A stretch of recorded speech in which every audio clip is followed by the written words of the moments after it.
adding decimal. When you're adding decimal, you know that you could, when you're adding overall, you could have 1, 2, 3, or 4 different numbers.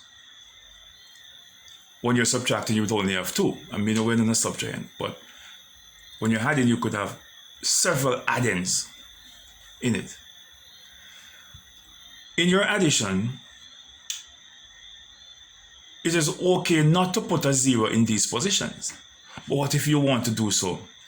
You can do so to fill them out. It does not affect your addition if you put zeros, because 0 represents nothing. So you can put a 0 in this position if you're adding to fill out these spots. In subtraction, you put a 0. You would put a 0 here if you were subtracting these two numbers alone. You'd have to put a 0 there. You have no choice but to put a 0 there.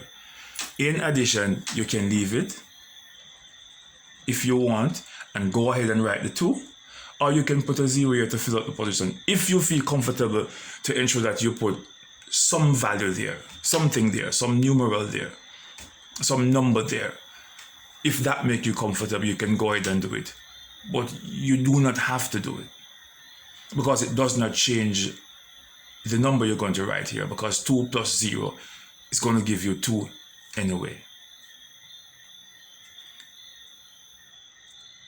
5 and 4, 9, and 2, 11. Carry the 1. Ensure you put back your decimal point. It's supposed to be in line. 7 and 4, 11, plus 1, 12. Put down the 2, you carry the 1 over in the 1's position.